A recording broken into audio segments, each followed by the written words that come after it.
Gold and diamonds తరుగు తక్కువ బంగారం ఎక్కువ విజయవాడ బెంగళూరు మరియు వైజాగ్ బ్రాంచ్లలో. ప్రస్తుతం నాతో పాటు ఉన్నారు omega founder and chairman surgical oncologist Mohan Vamsi garu. 33+ years ఈ ఫీల్డ్ లో ఎక్స్పీరియన్స్ మీకు యాజ్ ఎ సర్జికల్ ఆంకాలజిస్ట్ గా డెఫినెట్ గా ఉంటుంది. తెలియని స్ట్రెస్ ఉంటుంది, ప్రెషర్ ఉంటుంది. మొన్న ఒకటి జరిగింది, ఒక లేడీ 81 year old లేడీ చక్కగా సర్జరీ అయిపోయింది, 5 days అయిపోయింది, రూమ్ షిఫ్ట్ చేసాం, రేపు ఎల్లుండి డిశ్చార్జ్ చేద్దాం అనుకుంటున్నాం. సడన్లీ వారికి వచ్చింది. క్యాన్సర్ ఒకరి నుంచి ఇంకొకరికి సంక్రమించే అవకాశం ఉందా సార్? లేదండి, అంటువ్యాధి కాదు. అంటువ్యాధి కాదు, వంశపారంపర్యం కాదు. డై చేసే బార్బర్స్ ఉంటారు, రోజుకు ఒక 20 మందికి డై చేస్తున్నాడు అనుకోండి, అతనికి వచ్చే అవకాశాలు ఎక్కువ. కానీ మీలాంటి డాక్టర్స్ ఎంతమంది మొత్తుకొని చెప్పినా కానీ లైఫ్ స్టైల్ చేంజ్ అయితే అవ్వట్లేదు సార్. ఇవన్నీ క్యాన్సర్ ఇన్సిడెంట్స్ ర్యాపిడ్ గా పెరిగిపోతుంది. కారణం ఏంటి? ఇదిగో మీరు చూపించింది. కానీ భరించలేనంత ఖర్చు కదా సార్ కాన్సెప్ట్ ట్రీట్మెంట్ కి. గుడ్ క్వశ్చన్ అండి, గుడ్ క్వశ్చన్. ఇప్పుడు శ్రీ డాక్టర్ రాజశేఖర రెడ్డి గారు అప్పుడు ఆరోగ్యశ్రీ అనే స్కీమ్ పెట్టారు. ఫస్ట్ థింగ్ ఆయన కవర్ చేసింది cancer, cardiac problems, kidney problems. ఈ మూడే అప్పుడు ఆయన చెప్పారు. ఈ 3 కనుక వచ్చినట్టయితే ఒక కుటుంబం సర్వనాశనం అయిపోతుంది. ఈ 3టిని కవర్ చేయాలని వారు చెప్పారు అప్పుడు. సో అది సక్సెసివ్ గవర్నమెంట్స్ కంటిన్యూ చేస్తున్నాయి. ఎంత ఉంటుంది సార్ ఒక పెట్ స్కాన్? మంచి డిజిటల్ పెట్స్ కానీ 18 crores అండి. 18 crores, అవునండి. ఏ జబ్బన రావడానికి కారణం ఇదే, మానసిక ఒత్తిడి. ఇప్పుడు కంపెనీస్ లో ఏదో ఒకటి ఎక్కువైపోయింది. మన మీద కన్నా పక్కనోడి మీద ఎక్కువ కాన్సన్ట్రేషన్ పెట్టి వాళ్ళ లైఫ్ ని ఎలా బదనం చేద్దాం, వాడిని ఎలా కంపెనీ నుంచి బయటికి పంపించేద్దాం, అనేక రకాల ఒత్తిళ్లకు లోనవుతుంది. పాలు తాగాలంటే భయంగా ఉంది. చాలా రోజులుగా ఒక ఫ్రెండ్ నాకు ఒక అమ్మాయి చెప్పింది, వాళ్ళు ఎలా తీస్తారో తెలుసా నీకు పాలు అని అడిగింది. తెలియదన్న. అంటే మెషిన్స్ పెట్టేస్తారు, ఆ మెషిన్స్ ఏం చేస్తాయి, పిండేస్తుంటాయి. వాటితో పాటు బ్లడ్ వస్తుంటుంది, పుళ్ళు పడతాయి, చీమ్ పడుతుంది. పొద్దున్నే మళ్ళీ ఫిక్స్ చేస్తాడు, పిండేస్తాడు. సార్ మనం సూర్యాస్తమయం లోపల భోజనం చేసేసి చక్కగా 8-9 పడుకొని పొద్దున్నే కనుక 5-6 కనుక లేచినట్టయితే మీకు ఏ జబ్బు రాదండి. Plant based protein is the best protein. White maida, white sugar, white salt, white light అన్ని కూడా dangerous. Hi, hello, welcome to Suman TV.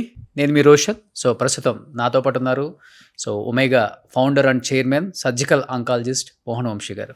Mohan Vamsi గారు నమస్తే. నమస్కారం అండి. ఎన్ని ఇయర్స్ అయిపోయినా కానీ మీరు మాత్రం అలానే ఉంటారు సార్.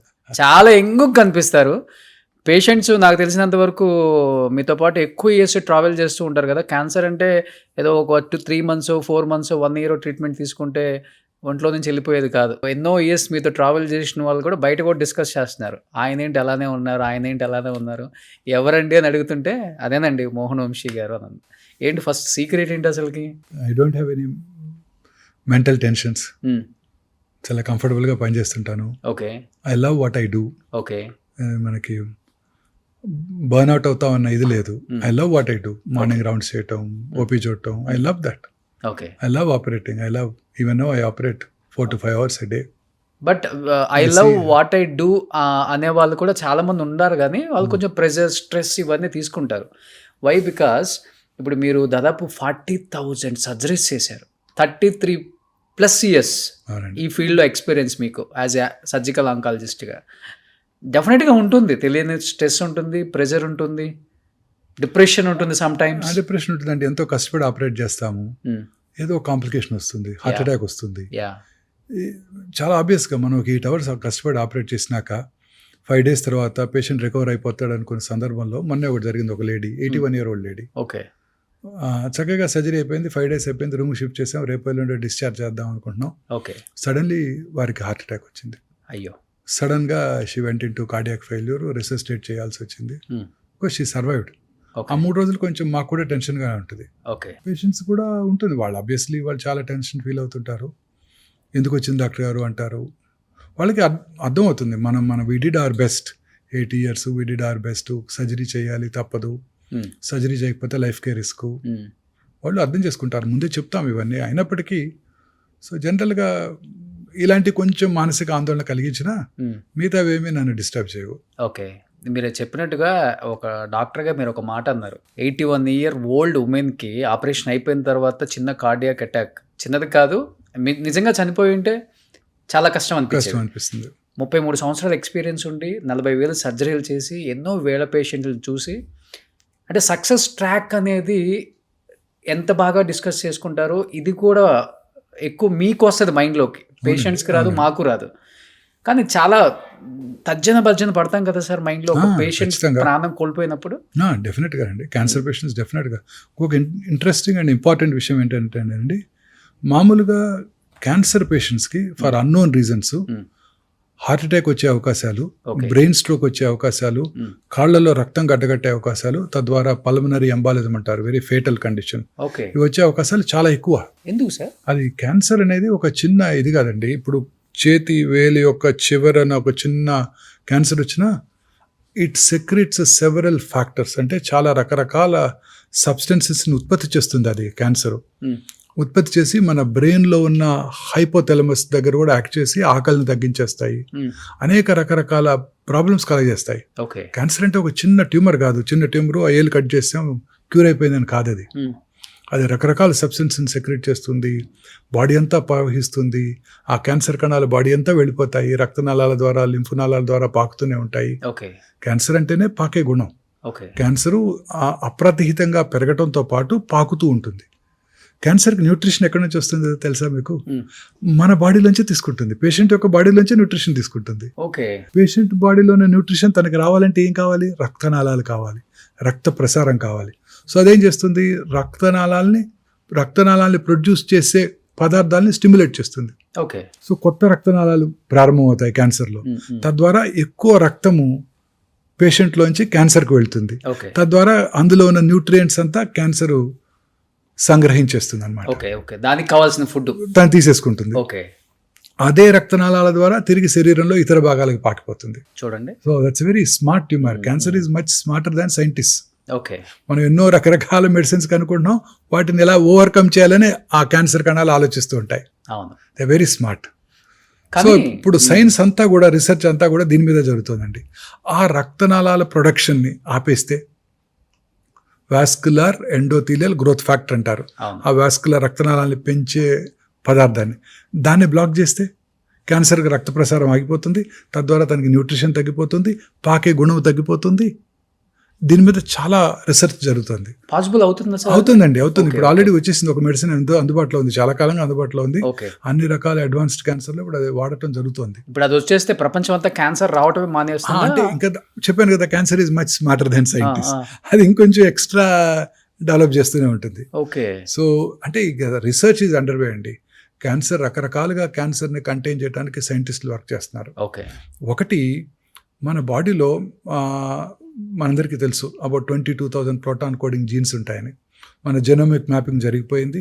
ఆ జెనోమిక్ మ్యాపింగ్లో అబౌట్ ఆ 22,000 ప్రోటాన్ కోడింగ్ జీన్స్లో సైంటిస్టులు ఒక 500 to 600 ఆంకోజీన్స్, అంటే క్యాన్సర్ కారక జన్యువులను ఐడెంటిఫై చేశారు. ఈ జన్యువుల్లో వచ్చే మ్యుటేషన్ వల్లనే ఈ క్యాన్సర్ ప్రతి వాళ్ళలో వస్తుంది అని కూడా ఖచ్చితంగా నమ్మకం ఏర్పడింది. ఓకే. సో ఆ జన్యువుని టార్గెట్ చేసే డ్రగ్ కనుక వస్తే ఆ క్యాన్సర్ని మనం క్యూర్ చేయగలుగుతాం. బట్ క్యాన్సర్ ఒకరి నుంచి ఇంకొకరికి సంక్రమించే అవకాశం ఉందా సార్? లేదండి, అంటువ్యాధి కాదు. అంటువ్యాధి కాదు. వంశపారంపర్యం కాదు. ఓకే. కొన్ని రకాల క్యాన్సర్స్ ఆ జన్యుపరమైన మ్యుటేషన్ ఆ ఫ్యామిలీలో కనుక రన్ అయితే కొన్ని తక్కువ రకాలు, ఉదాహరణకి బ్రెస్ట్ క్యాన్సరు, ఓవేరియన్ క్యాన్సరు, దానికి BRCA1 BRCA2 జీన్ అంటారు. అలాగే మెడులరీ కార్సినోమా థైరాయిడ్, రెడ్ జీను, కొన్ని రకాల కోలన్ క్యాన్సర్స్, ఇవి వంశపారంపర్యంగా రావచ్చు, చాలా తక్కువ. బట్ ఆ జన్యుపరమైన మ్యుటేషన్ ఐడెంటిఫై చేసి తగు చర్యలు కూడా తీసుకోవచ్చు మనం. ఇప్పుడు ఓకే. ఆ జన్యుపరమైన మ్యుటేషన్ ఐడెంటిఫై చేసి టార్గెట్ చేస్తే మనం ఆ క్యాన్సర్ని క్యూర్ చేయడానికి అవకాశం ఉంటుంది. సో వర్క్ ఇదే జరుగుతోంది. ఇలా ఒక రకంగా సైంటిస్టులు ప్రయత్నిస్తున్నారు. ఇంకొక రకంగా ఈ టార్గెటెడ్ థెరపీ, ఈ క్యాన్సర్కు రక్త ప్రసారం చేసే రక్తనాళాల ప్రొడక్షన్ని నిలిపివేయటం. ఇంకా మూడోది ఇమ్యూనోథెరపీ.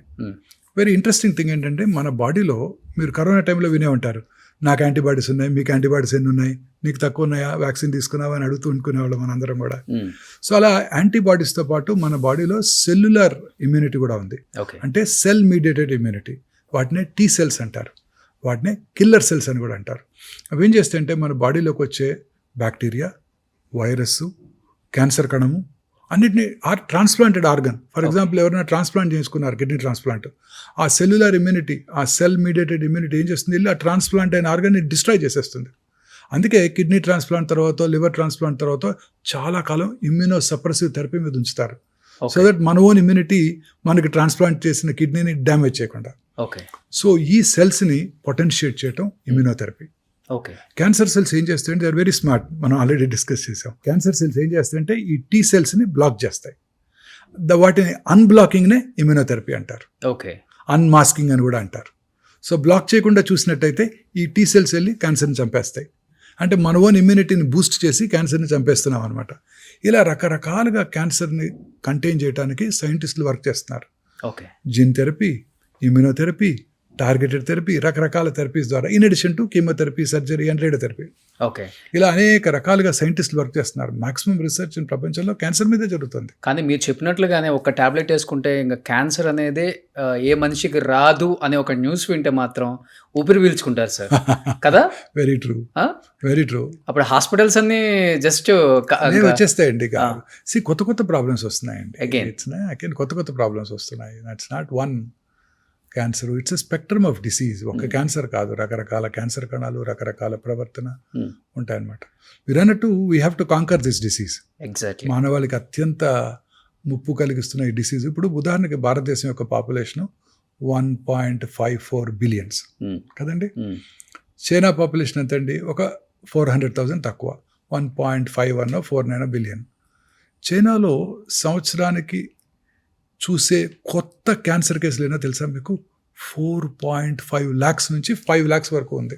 ఏంటి సార్? Oh my god. చైనాలో. What about India? ఇండియాలో మన Indian council for medical research, ICMR, New Delhi వారి ఎస్టిమేట్ ప్రకారం ఓన్లీ 1.5 మిలియన్. ఓకే. అది ఎలా సాధ్యపడుతుంది? సాధ్యపడదు. మన దేశంలో క్యాన్సర్ ఈజ్ అండర్ రిపోర్టెడ్. అన్ని క్యాన్సర్ కేసుల సంఖ్య మన ప్రభుత్వానికి తెలియజేయబట్టలేదు. మొన్న మధ్యనే తెలంగాణ ప్రభుత్వం వారు క్యాన్సర్ని అందరూ కూడాను ఐడెంటిఫై చేసిన వెంటనే మీరు ఇన్ఫార్మ్ చేయాలి గవర్నమెంట్, కానీ ఒక లెజిస్లేషన్ తీసుకొచ్చారు. చేస్తున్నారు ఇప్పుడు? చేస్తున్నారు. అవేర్నెస్ వచ్చిందా పీపుల్లో?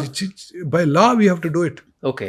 క్యాన్సర్ మీరు ఐడెంటిఫై చేయగానే క్యాన్సర్ రిపోర్ట్ చేయాలి, గవర్నమెంట్కి ఇన్ఫార్మ్ చేయాలి ఈ కొత్త క్యాన్సర్ కేసు డయాగ్నోస్ అయింది, so that they will have statistics. ఇది చాలా ముందు చూపుతో ఉన్న చర్య.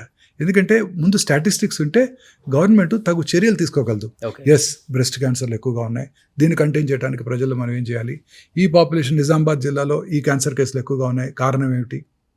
అలా అనలైజ్ చేసి తగు జాగ్రత్తలు తీసుకోవడానికి అవకాశం ఏర్పడుతుంది. So cancer is a notifiable disease now. ఇది చాలా ఇంపార్టెంట్. సో ఇందాకటి మన ఉదాహరణకు వెళ్దాం.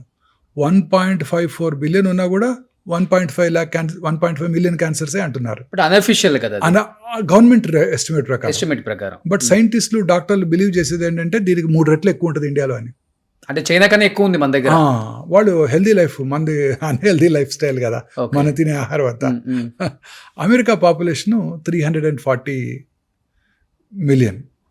అమెరికాలో క్యాన్సర్ కేసుల సంఖ్య 2 మిలియన్, మనకన్నా చాలా ఎక్కువ. ఎలా సాధ్యపడుతుంది? మన ఇండియన్ మిడిల్ క్లాసే 350 మిలియన్. మన ఇండియన్ మిడిల్ క్లాస్ అమెరికా వాళ్ళలాగా థింక్ చేస్తారు, అమెరికా వాళ్ళలాగా ఫ్యాటీ ఫుడ్ తింటారు, అమెరికా వాళ్ళలాగా ఆలోచిస్తుంటారు, అమెరికా వాళ్ళలాగా అన్ని బ్యాడ్ హ్యాబిట్స్ ఉన్నాయి, ఆల్కహాల్, స్మోకింగ్, టొబాకో అన్నీ ఉన్నాయి. మరి మనలో ఎందుకు ఇది తక్కువ ఉంటుంది? Unlikely. So cancer is under reported in our country. ఈ గవర్నమెంట్, మన గవర్నమెంటే ఫస్ట్ ఇంట్రడ్యూస్ చేసింది, తెలంగాణ గవర్నమెంట్. అన్ని గవర్నమెంట్స్ కూడా ఇట్లా నోటిఫైబుల్ డిసీజ్గా మనం కనుక చేసినట్టయితే నెంబర్ ఆఫ్ క్యాన్సర్ పేషెంట్స్ సంఖ్య తెలుస్తుంది కరెక్ట్గా. ఎక్కడెక్కడ లాక్యునా ఉన్నాయి, ఎక్కడెక్కడ ఐడెంటిఫై చేయడానికి ఏం చేయాలి అనేది గవర్నమెంట్కి ఒక ఐడియా వస్తుంది. గవర్నమెంట్ తీసుకునే ప్రతి చర్య కూడా దీని మీదే, డేటా మీదే ఆధారపడి ఉంటుంది. కానీ మీలాంటి డాక్టర్స్ ఎంతమంది మొత్తుకొని చెప్పినా కానీ లైఫ్ స్టైల్ చేంజ్ అయితే అవ్వట్లేదు సార్. ఇవన్నీ ఇవి చాలా ఇంపార్టెంట్. ఇది ప్లాస్టిక్ బాటిల్స్, అవునండి. అండ్ ఇవి కొన్ని మాత్రమే నేను చెప్పింది, ఇంకా ఇలాంటివి ఎన్నెందో. కానీ లైఫ్ స్టైల్లో చేంజ్ రానంత వరకు ఇలాంటి మీరు చెప్పినట్టు 2 మిలియన్ 3, 4, 5 అంటే ఇంకా మీరు ఇండియాలో జనాభా పెరుగుకుంటూ వెళ్ళిపోతుంది, అట్ ది సేమ్ టైం రోగాలు కూడా పెరుగుకుంటూ వెళ్ళిపోతున్నాయి. గుండె జబ్బుల కన్నా కూడా ఎక్కువగా వస్తున్న ఏదైనా రోగం ఉందంటే ఇప్పుడు క్యాన్సర్. అవునండి, టూ మచ్. గుండె జబ్బుల్ని మనం కాంకర్ చేసామండి. స్టెంట్లు వేసేస్తున్నారు మన కార్డియాలజిస్టులు. ఎక్కువ బ్లాక్స్ ఉన్నట్టయితే మన కార్డియాక్ సర్జన్స్ చక్కగా కర్నరీ బైపాస్ చేసేస్తున్నారు, అందరూ అవును. సర్వైవ్ అయిపోతున్నారు. అవును అవును ఇప్పుడు గుండె జబ్బు మీద ఎవరికి వరి లేదు, ఉమ్, గుండె జబ్బు మీద ఎవరికి ఒక వరి లేదు, క్యాన్సర్తోనే మెయిన్ వరి అండి. నిన్న ఒక పేషెంట్ నాకు బాగా దగ్గర బంధువు కూడా, ఓకే వారి హస్బెండ్కి క్యాన్సర్ వచ్చింది, లంగ్ క్యాన్సరు. ఒక 9 నెలలు వైద్యం చేయించుకున్నారు, 10వ నెలలో కాలం చేశారు. అప్పుడు ఆవిడ ఒకటే వ్యాఖ్యానించింది, ఇవన్నీ ఎందుకు వచ్చింది, ఒక గుండెపోటు వచ్చి పోయినా బాగుండేదే అని. అయ్యా 10 నెలలు కష్టపడ్డాము, 10 నెలలు హాస్పిటల్ చుట్టూ తిరిగాము, 10 నెలలు పొడిగించుకున్నామన్న ఆనందం కూడా లేదు. 10 నెలలు కూడా ఏదో ఒక థెరపీ ఇస్తున్నారు, ఆ థెరపీ వల్ల కాంప్లికేషన్స్. ఇది ఒక ఎంటైర్ ఫ్యామిలీకి ఒక మానసిక క్షోభ. ఉమ్, పని చేసేవాళ్ళు అయితే వాళ్ళ ఉద్యోగం పోతుంది, వాళ్ళ వర్క్ ఉండదు, దాంతోపాటు ఫ్యామిలీ మెంబర్స్ అందరూ కూడా మిగతా వర్క్స్ అన్ని మానుకొని ఈ పేషెంట్కి అటెండ్ అవ్వాల్సి ఉంటుంది. కానీ క్యాన్సర్ అంటే మరణ శిక్షలా ఫీల్ అవటమేనా సార్? ఇంకేమైనా బెటర్ ట్రీట్మెంట్స్ ఉన్నాయా? రకరకాల క్యాన్సర్స్కి ఇప్పుడు కొత్త చికిత్సా విధానాలు అందుబాటులోకి వచ్చాయండి. ఆ. ముఖ్యంగా అర్లీగా మనం క్యాన్సర్ని డయాగ్నోస్ చేసినట్టయితే ఖచ్చితంగా క్యూర్ చేయవచ్చు. మీరే చూశారు కదా, చాలామంది ప్రముఖులు అర్లీగా డయాగ్నోస్ చేసుకొని క్యూర్ అయ్యారు. కొంతమంది లేట్ స్టేజ్లో కనుక్కొని కూడా చాలామంది ఇంకా కూడా చక్కగా సర్వైవ్ అవుతున్నారు. అవును. సో కొంతమంది స్టార్లు కూడా ఈ మధ్య బయటకు వచ్చినప్పుడు వాళ్ళు ఓపెన్ అయ్యి చెప్తున్నారు, మేము కూడా స్క్రీనింగ్ అప్పుడు ఫస్ట్ స్టేజ్లో ఉన్నప్పుడు అని తెలుసుకుందాం, ట్రీట్మెంట్ తీసుకుందాము. చాలా వెరీ ఇంట్రెస్టింగ్ ఇదండి అది. చిన్న చిన్న పిల్లలు వాళ్ళంతా. అవును. ఎంత ఉంటుందండి వయసు అమ్మాయికి, సొనాలి బింద్రేకి? When she was diagnose hardly 35. చిన్న యంగ్ లేడీ, జస్ట్ అప్పుడే మ్యారేజ్ అయ్యి ఒక చైల్డ్ కలిగి, కానీ ఎంత ధైర్యంగా అమ్మాయి క్యాన్సర్ని ఫేస్ చేసిందండి. అవును. 2 చేతులు అయితే నమస్కారం పెట్టాలనిపిస్తుంది. మీరే సర్జరీ చేశారా సార్? లేదు. ఆమె ఇప్పటికీ కూడా క్యాన్సర్ని క్యూర్ అయ్యి చక్కగా టీవీ ముందు కూర్చొని మనందరినీ ఎంటర్టైన్ చేస్తున్నారు. ఎంత ధైర్యం ఉండాలండి. ఆమె కాదు, మనీషా కొయిరాలా, చాలామంది మన సామాన్య ప్రజల క్యాన్సర్ వచ్చింది, నాకు జుట్టు ఊడిపోద్దా, మా పక్కింటాలో తెలుస్తుంది, మా ఎదురింటాలో తెలుస్తుంది, మా అబ్బాయికి తెలుస్తుంది, మా అబ్బాయి అమెరికాలో ఉన్నాడు, వాడు బాధపడతాడు, ఇట్లా రకరకాలుగా ఫీల్ అవుతుంటారు. బట్ ఎంత పర్సెంటేజ్ ఆఫ్ రేషియో ఉంది సార్? అంటే మీరు అన్నారు కదా, ఒక సోనాలి బింద్రే గారిని, ఒక మనీషా కొయిరాలా గారిని ఎగ్జాంపుల్గా తీసుకున్నారు. డెఫినెట్గా అంటే వాళ్ళు ఎన్ని కోట్లైనా కానీ మేము భరిస్తాం, ప్రాబ్లం ఏం లేదు. అవసరమైతే ఇప్పుడు ఏమైందంటే సార్, ఇంతకు ముందు క్యాన్సర్ వచ్చింది అంటే బెటర్ ట్రీట్మెంట్ కోసం విదేశాలకు వెళ్ళిపోయేవాళ్ళు.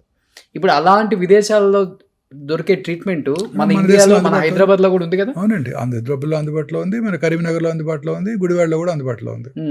ఇప్పుడు అన్ని రకాల మందులు భారతదేశంలో మనకి అన్ని చక్కగా అన్ని అందుబాటులో ఉన్నాయి. ఓకే. అన్ని కొన్ని రకాల మెడిసిన్స్, ఉదాహరణకి పేటెంటెడ్ మాలిక్యూల్స్, అంటే ఈ మధ్య కనుగొనబడినవి. మన గవర్నమెంట్, ఇండియన్ యూనియన్, మనం we are signatory to the GATT treaty. అంటే ఏంటంటే international intellectual property rights. So ఒక మెడిసిన్ కొత్తగా కనుగొనబడింది అనుకోండి, అది మన దేశంలో తయారు చేయలేము 10 ఏళ్ల పాటో 15 ఏళ్ల పాటో, వాళ్ళ పేటెంట్ లాస్ ఉన్నంత వరకు. సో అప్పటి వరకు ఆ మెడిసిన్ కొంచెం ఎక్స్పెన్సివ్గా ఉంటుంది. ఎందుకంటే వాళ్ళు ఇన్నోవేటర్ మాలిక్యూల్ వాళ్ళు యూకే నుంచో, యూఎస్ నుంచో, స్విట్జర్లాండ్ నుంచో ఇంపోర్ట్ చేసుకొని మన దేశంలో అమ్ముతుంటారు. సో వాళ్ళ ప్రైస్ని వాళ్ళు పెట్టుకోగలరు, ఎందుకంటే they spend a lot of money, huge money, billions of dollars and research చేసి, క్లినికల్ ట్రయల్స్ చేసి ఆ మందు మన దగ్గరికి తీసుకొచ్చి అది యూస్ఫుల్గా ఉండేటట్టు చేయడానికి కొన్ని వందల కోట్ల రూపాయలు ఖర్చు పెట్టారు. సో అందుకని పేటెంట్ లాస్ అని ఉన్నాయి. ఆ పేటెంట్ లాస్ ఎక్స్పైర్ అయ్యే వరకు ఆ మెడిసిన్ మనం తయారు చేయకూడదు. అప్పటి వరకు ఆ మెడిసిన్ కొంచెం ఎక్స్పెన్సివ్గా ఉంటుంది ఇండియాలో. కానీ భరించలేనంత ఖర్చు కదా సార్ కాన్సెప్ట్ ట్రీట్మెంట్కి.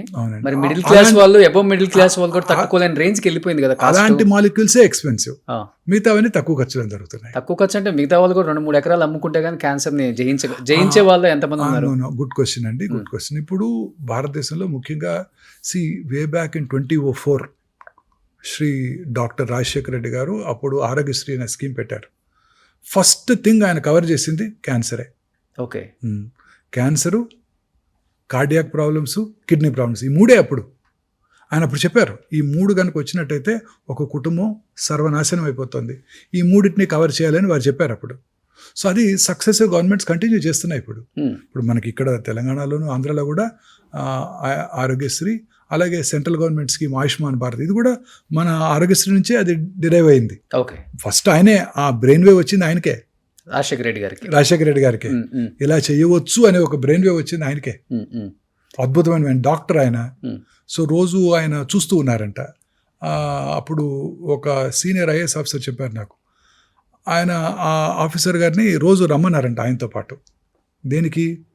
ఆయన పొద్దున్న 6 గంటలకల్లా చక్కగా స్నానం చేసి పంచె కట్టుకొని రెడీ అయిపోయి ప్రజల దగ్గర నుంచి విజ్ఞప్తులు స్వీకరిస్తారంట. ఆయన 100 మంది వచ్చి విజ్ఞప్తులు ఇస్తారంట. ఒక ఐఏఎస్ ఆఫీసర్ గారిని కూడా రమ్మన్నారంట, ఆయన కూడా వచ్చారంట. 6 రోజులు ఆయనతో పాటు వచ్చి విజ్ఞప్తులు స్వీకరించేదాకా ఆయనతో ఉండి ఆయన ఆ ఇంట్లోకి వెళ్ళిపోయేవారు, ఈయన ఆఫీస్కి వెళ్ళిపోయేవారు. 6వ రోజు ఆయన అడిగారంట, ఎందుకు నన్ను పిలుస్తున్నారు మీరని. ఆయన అప్పుడు మీరేం అబ్జర్వ్ చేశారు ఈ విజ్ఞప్తుల దగ్గర అంటే 99 మంది ఎవరు కూడా మా ఊరికి రోడ్డు వేయించమనో, నాకు ఎలక్ట్రిసిటీ ఇప్పించమనో, మా అబ్బాయికి జాబ్ ఇప్పించమనో అడగట్లేదు. అందులో 99 మంది 100కి ఒకటే అడుగుతున్నారు, ఇదిగో మా తండ్రి గారికి కరోనరీ ఆర్టరీ డిసీజ్ వచ్చింది, సహాయం చేయండి. ఇదిగో మా అక్కగారికి క్యాన్సర్ వచ్చింది, సహాయం చేయండి. కిడ్నీ ఫెయిల్యూర్ అయింది, సహాయం చేయండి. ఇవే కారణాలు, ఈ 3. ఓకే. ఈ 3టిని మనం అడ్రస్ చేసామంటే మన చరిత్రలో నిలిచిపోతామని చెప్పాడంట ఆయన. Okay. He could address that. అది స్కీమ్. ఆ రోజుల్లో మన state government budget, combined state government budget 40,000 కోట్లు ఉన్నప్పుడు ఆయన 3,000 కోట్లు దీన్ని కేటాయించారు. అవును. కేటాయించి అందరికీ కూడా ఈ స్కీమ్ అందుబాటులోకి వచ్చారు. ఇదే స్ఫూర్తిగా తీసుకొని భారతదేశంలో అన్ని రాష్ట్రాలు, ఇప్పుడు యూనియన్ గవర్నమెంట్ కూడా ఓకే, ఆయుష్మాన్ భారత్ని పెట్టారు. బట్ మీలాంటి ప్రముఖులను పిలిచి మాట్లాడటం జరిగిందా సార్? ఆయన అలాంటి స్కీమ్ లో అందరితో మాట్లాడారు. ఆయన అందరితో Okay. మాట్లాడారు. ఓకే. అందరితో మాట్లాడారు. అంటే ఆయన మాట్లాడలేరు, ఆయన పెద్ద ఆయన. ఆ గవర్నమెంట్ డిపార్ట్మెంట్ హెల్త్ సెక్రటరీ గారు అందరినీ పిలిచి మాట్లాడారు. అన్ని హాస్పిటల్ ఆయన పర్సనల్గా వెళ్ళి కలిసి మాట్లాడారు. ఓకే. శ్రీ అగర్వాల్ అని ఆయన అందరినీ కలిశారు. ఆయన ప్రతి కార్పొరేట్ హాస్పిటల్కి వెళ్ళారు, ప్రతి గవర్నమెంట్ హాస్పిటల్కి వెళ్ళారు. అందరితో మాట్లాడి ఆయన ఒక స్కీమ్ తయారు చేశారు. ఓకే. కానీ మీ స్పెషాలిటీయే సర్జికల్ ఆంకాలజీ. కానీ తప్పదు, ప్రతి ఒక్కళ్ళు వచ్చిన వాళ్ళకి మీకు క్యాన్సర్ ఉంది అని చెప్పడం చాలా చాలా కష్టం సార్. ఒక మనిషికి ఎంత కష్టం అంటే అది ఇంకా భరించలేం. అతనే బరస్ట్ అయిపోతాడు, ఫ్యామిలీ మొత్తం బయట కూర్చొని బరస్ట్ షార్ట్ అయిపోతాడు. అయిపోతుంది. You're right. అలా డైలీ చెప్తారు కదా, చెప్పినప్పుడు మీ ఫీలింగ్ ఏంటి? జనరల్గా ఇప్పుడు ఏంటంటే ప్రజల్లో చాలా అవగాహన వచ్చేసింది. నా దగ్గరకు రాకముందే వాళ్ళు జనరల్ ఫిజిషియన్ దగ్గరకో, వారి సొంత ఫ్యామిలీ ఫిజిషియన్ దగ్గరకో వెళ్తున్నారు. అక్కడ డయాగ్నోస్ చేయబడుతుంది, వాళ్ళు దాంతోనే నా దగ్గరకు వస్తారు. ఓకే. మీరు అనేది చాలా కరెక్ట్. నా దగ్గర ఓపిక రాగానే వాళ్ళు ఎవరు రిసెప్టివ్గా ఉండరు, అందరూ ఇట్లా కోపంగా చూస్తుంటారు. బాధతో, నేనేం చెప్తాను అన్న ఆతృతతో, ఆవేదంతో. I can understand them. నా స్టాఫ్కి అంతా అదే చెప్తాను. మనం ట్రీట్ చేసే patients are separately entirely different group. Okay. ఒక అమ్మాయి డెలివరీకి వచ్చింది అనుకోండి, సెలబ్రేషన్ అది వాళ్ళకి.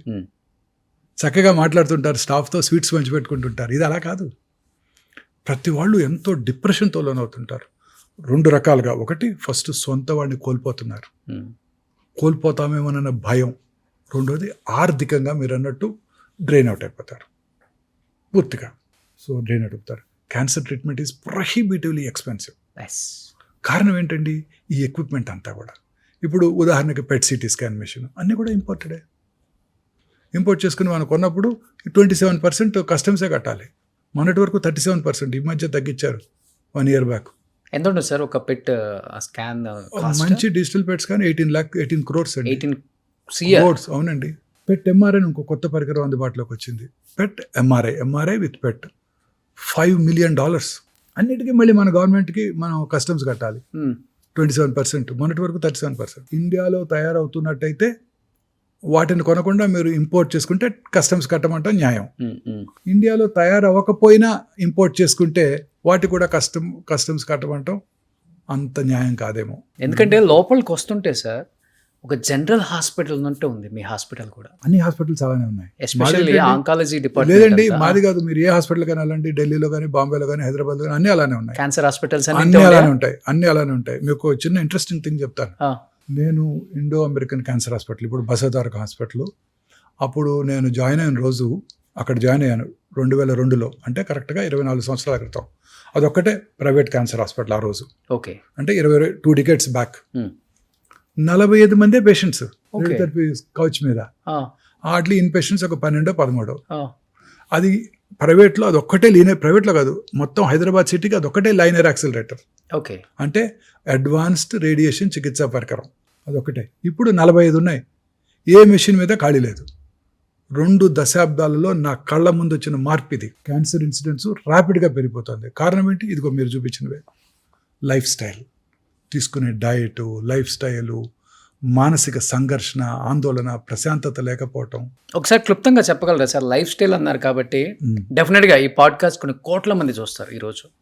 లైఫ్ స్టైల్ చేంజెస్ అంటే రూరల్ ఏరియాలో ఎస్పెషల్లీ వాళ్ళకి అర్థమయ్యే విధంగా, మెట్రోపాలిటన్ సిటీస్లో ఎట్లయినా తెలుగు అందరికి వచ్చు కాబట్టి, ఎలాంటి లైఫ్ స్టైల్ అంటే చెప్పి చెప్పి చెప్పి చెప్పి చెప్పి చెప్పి చెప్పి మీరు అన్నట్లుగా 45 మిషన్లలో ఒక్క మిషన్ కూడా ఖాళీ లేదు ఈరోజు.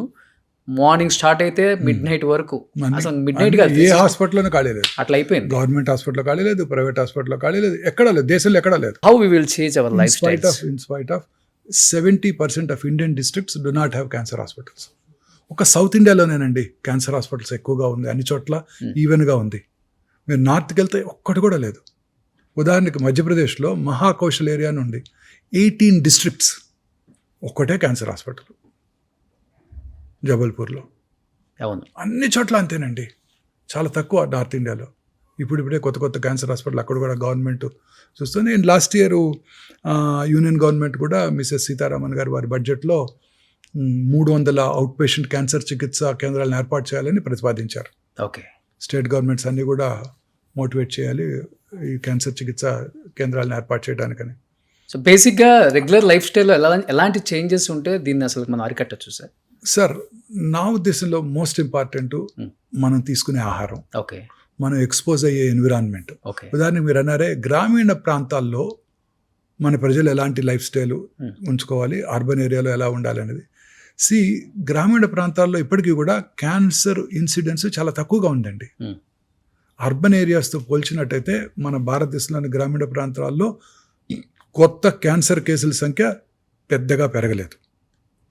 అర్బన్ ఏరియాస్లో మాత్రం ర్యాపిడ్గా పెరిగిపోయింది. అంటే ఈ అర్బనైజేషన్ అనేది ఒక ముఖ్యమైన లైఫ్ స్టైల్ చేంజ్. మనం తీసుకునే ఆహారం, processed foods, red meat, frozen meat. మీరు చూస్తున్నారు కదా రోజు FSSAI ఏదో అంటారు, వాళ్ళు సర్వే చేస్తే అన్ని చోట్ల కూడా కల్తీ కలిగినవే ఉంటున్నాయి. రకరకాల క్రిమిసంహారక మందులు వాడుతున్నారు, రకరకాల ఫెర్టిలైజర్స్ వాడుతున్నారు, రకరకాల కలర్స్ వాడుతున్నారు. మీరు ఇప్పుడు ఆ చికెన్ మంచూరియా అన్నింటినీ కర్ణాటకలో బ్యాన్ చేశారు. అవునండి, బ్యాన్ చేశారు. మనం వాడే ఆఖరికి మనం తినే పీచు మిఠాయికి వేసే రంగుతో సహా, చిన్నప్పుడు తిన్నారు కదా స్కూల్ దగ్గర పీచు మిఠాయి, ఆ పీచు మిఠాయికి వేసే రంగుతో సహా అనేక రకరకాల ఆహార పదార్థాలని మనం ఇప్పుడు ఉదాహరణకి మన మ్యాంగోస్ని ప్రపంచంలో ఎవరు తీసుకోవట్లా. మన మ్యాంగోసే 70% రకరకాల మ్యాంగో పేర్లున్నా మీరు ఒక్కటి తెలుసుకోవాల్సింది ఏంటంటే 70% ఆఫ్ ఎక్స్పోర్ట్ చేసే మ్యాంగోస్ ఓన్లీ ఆంధ్రప్రదేశ్ నుంచే జరుగుతుంది ఇప్పటికీ కూడా. మహారాష్ట్రలో అల్ఫోన్సా ఏవో పేర్లు ఉన్నాయి, ఉత్తరప్రదేశ్లో అవన్నీ తక్కువ, ప్రొడక్షన్ మనకే ఎక్కువ, తెలుగు రాష్ట్రాల్లోనే ఎక్కువ, అందులో ఆంధ్రప్రదేశ్లో ఎక్కువ. ఉలవపాడు మంచి ఫేమస్, అన్ని ఉలవపాడు, నూజివీడు అన్నీ ఫేమసే. బట్ ఈ సంవత్సరం జపాన్ తీసుకోలేదు, ఆఖరికి నేపాల్ కూడా మన మ్యాంగోస్ని ఇంపోర్ట్ చేసుకోవడానికి ఒప్పుకోలేదు. ఎందుకంటే మన దగ్గర క్యాన్సర్ ఎక్కువ, క్రిమిసంహారక మందులు, ఫెర్టిలైజర్స్ వాడుతున్నారు, రకరకాల పొల్యూషన్ ఫెర్టిలైజర్స్ అన్నీ వీటి వల్ల తీసుకోవట్లేదు. సో ఇలా అనేక రకాలు ఈ కలర్స్, మనం తీసుకునే ప్రాసెస్డ్ ఫుడ్, అలాగే మనం వాడే automobile pollution, environmental pollution, factories, urban ఏరియాస్లో ఉండే ప్రతి కెమికల్ ఇండస్ట్రీ, ఆఖరికి any for that matter colours, అంటే ఇప్పుడు రంగులు అమ్ముతుంటారు కదా, వాళ్ళు కూడా లూజ్గా అమ్మినట్టయితే వాళ్ళకి వచ్చే అవకాశాలు ఎక్కువ. ఓకే, డై చేసే బార్బర్స్ ఉంటారు, రోజుకు ఒక 20 మందికి డై చేస్తున్నాడు అనుకోండి, అతనికి వచ్చే అవకాశాలు ఎక్కువ. డై వేయించుకునేవాడి కన్నా వేసేవాడికే ఎక్కువ, ఎందుకంటే ఎక్కువ మందికి వేస్తాడు కదా. మీరు డై ఎప్పుడు వేసుకుంటారు? నెలకోసారి వేసుకుంటారు, ఆయన రోజు 20 మందికి వేస్తుంటాడు కదా, పాపం వాళ్ళకి వచ్చే అవకాశాలు ఎక్కువ. ఓకే, అలా ఇండస్ట్రియల్ పొల్యూషను, మనం వాడే oils, repeated use of oils. మా హాస్పిటల్ ముందే మిర్చి బండి ఉంటుంది, పొద్దున ఆయిల్ పోస్తాడు, అదే ఆయిల్లో ఫ్రై చేస్తుంటాడు రిపీటెడ్గా, మిగిలిపోయిన ఆయిల్ మళ్ళీ రేపు పొద్దున క్యాన్సర్ హాస్పిటల్ ముందు. ఓకే, ఎంతో ఆనందంగా మనం తింటుంటాం చోలే భటూరాలు, బజ్జీలు, ఇవన్నీ రిపీటెడ్ ఆయిల్స్, ఇవన్నీ కూడా చాలా ప్రమాదకరం అండి. వన్స్ ఇన్ 2 months 3 months అలా ఓకేనా సార్? లేకపోతే రెగ్యులర్గా తినే వాళ్ళకి ఎక్కువ ఇలాంటి అది కూడా ఇంట్లో వేసుకొని తినడం బెటర్. ఓకే, ఇవన్నీ కూడా ప్రమాదకరమేనండి. ఓకే, అనేక రకాలుగా మనం ప్రమాదాలు గురవుతున్నాం. మీరు అన్నట్టు water bottle, plastics, micro plastics, లేని పదార్థమే లేదు, ఆ లిడ్లోంచి వెళ్ళిపోతుంటాయి. అన్ని రకాలుగాను మనం ఈ క్యాన్సర్ కారక పదార్థాలు, కార్సినోజన్స్కి ఎక్స్పోజ్ అవుతున్నాం అర్బన్ ఏరియాస్లో. దానికి తోడు ఈ మానసిక ఆందోళన, దానివల్ల కూడా క్యాన్సర్ 100%. నేను నమ్మేది అదే ముఖ్యమైన కారణం. ఏంటో అలా చూసిన పేషెంట్స్ ఉన్నారా? డెఫినెట్ గా ఎక్కువ హై సొసైటీ వాళ్ళు కూడా వస్తారు. నేను చాలా క్లియర్ గా ఒక చిన్న ఎక్స్ప్లెనేషన్ చెప్తాను వినండి. మన బాడీలో ఇందాక అనుకున్నాం మనం T సెల్స్ ఉంటాయి, అవును, కిల్లర్ సెల్స్. అవి మన బాడీలోకి వచ్చే ప్రతి ఫారిన్ బాడీని డిస్ట్రాయ్ చేసేస్తాయి. ఓకే. అది క్యాన్సర్ కానివ్వండి, వైరస్ కానివ్వండి, బ్యాక్టీరియా కానివ్వండి, ఏదైనా కానివ్వండి. ఓకే. ఆ టీ సెల్ ఇమ్యూనిటీ మన దీని మీద మానసిక ఆందోళన మీద ఆధారపడి ఉంటుంది. మనం మానసికంగా ఎక్కువ ఆందోళన పడితే మన టీ సెల్స్ సరిగా పనిచేయవు, ఓకే, మన ఇమ్యూనిటీ తగ్గిపోతుంది. ఓకే. మన బాడీలో రకరకాల చేంజెస్, మ్యూటేషన్స్ జరుగుతుంటాయి మన జీన్స్లో. కానీ మన ఓన్ ఇమ్యూనిటీ ఆ జెనెటిక్ మ్యూటేషన్స్ని ప్రాబబ్లీ బ్లాక్ చేసేస్తుంది. ఓకే. తద్వారా మనకి ఇల్నెస్, జబ్బులు రాకుండా కాపాడుతుంది. ఓకే. అది క్యాన్సర్ కానివ్వండి, స్ట్రోక్ కానివ్వండి, కర్నరీ ఆర్టరీ డిసీజ్ కానివ్వండి. మానసికంగా ఆందోళనకు లోనైతే హార్ట్ అటాక్ వచ్చే అవకాశాలు, బ్రెయిన్ స్ట్రోక్ వచ్చే అవకాశాలు, క్యాన్సర్ వచ్చే అవకాశాలు కూడా పెరిగిపోతాయి. ఓకే.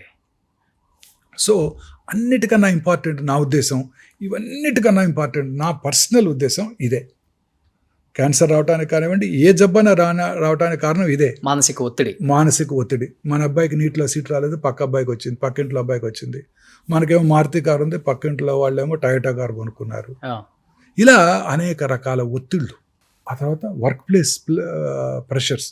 బాస్ ఇవాళ మన తిట్టాడు, మన పని చేయలేదన్నాము, చేయలేకపోతున్నాము, మనకు ఒంట్లో బాగాలేదు, అయినా కానీ బాస్ రమ్మంటున్నాడు వాళ్ళ పనికి. ఇప్పుడు కంపెనీస్లో ఇది ఒకటి ఎక్కువైపోయింది. మన మీద కన్నా పక్కనోడి మీద ఎక్కువ కాన్సన్ట్రేషన్ పెట్టి వాళ్ళ లైఫ్ని ఎలా బదనం చేద్దాం, వాడిని ఎలా కంపెనీ నుంచి బయటికి పంపించేద్దాం, అనేక రకాల ఒత్తిళ్లకు లోనవుతున్నాయి.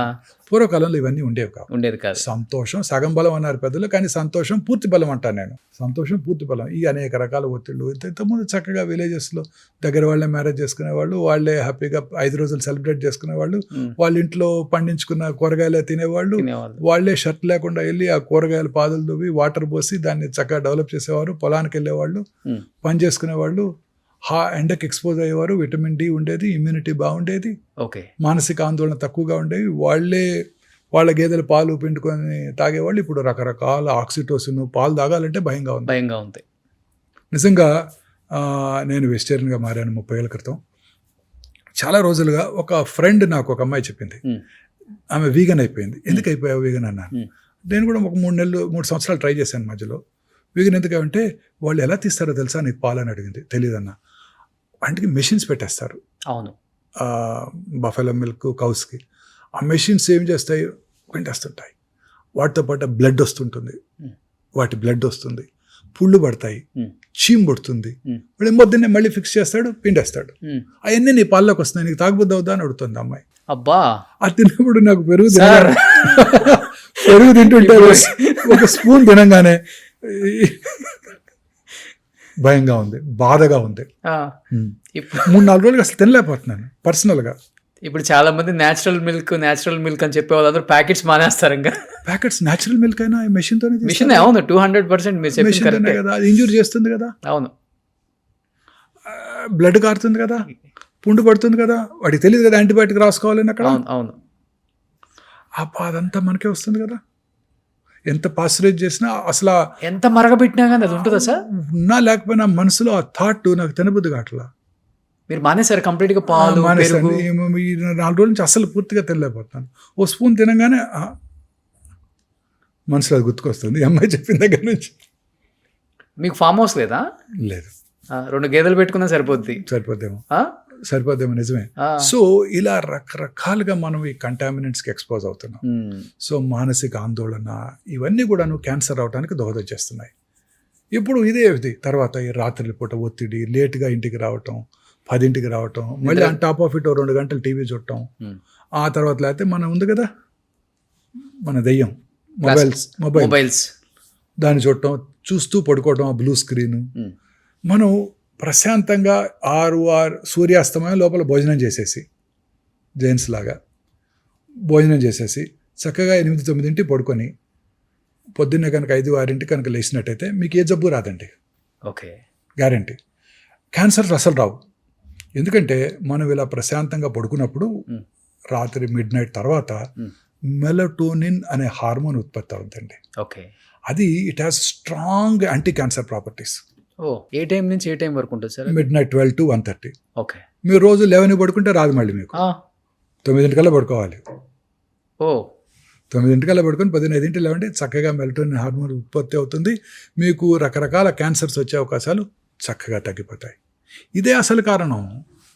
ఇప్పుడు చూడండి, రాత్రిపూట ఇలా నేను బంజారాహిల్స్ నుంచి గచ్చిబౌలి వస్తుంటే పొద్దున్న ఎర్లీ మార్నింగ్ వచ్చేస్తాను. నేను ట్రాఫిక్ తక్కువ ఉండదు, 5:30కి వస్తాను.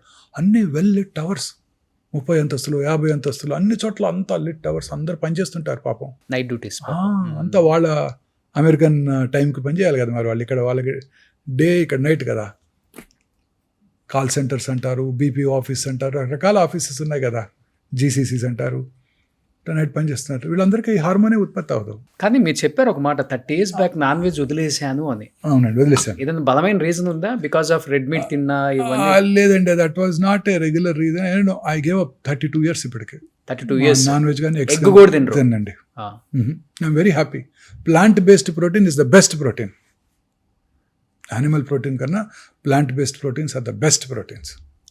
కానీ మీ డైలీ దినచర్యలో ఒక్క ప్లాస్టిక్ పదార్థం నుంచి అంటే ఒక వస్తువు నుంచి కూడా ఏం తీసుకునే ఛాన్స్ లేదు. జనరల్ గా అవాయిడ్ చేసి ఎప్పుడు హాస్పిటల్లోనే ఉంటాను కదండి, మీలాగా తిరగాల్సిన అవసరం లేదు. ఓకే, సో ఆ బాధలు లేవు. మాలాంటి తిరిగే వాళ్ళ కోసం చెప్పండి సార్. ఇప్పుడు లైఫ్ మన చిన్నప్పుడు మన ఊళ్ళలో మరచెం బండి ఉండేది తెలుసా?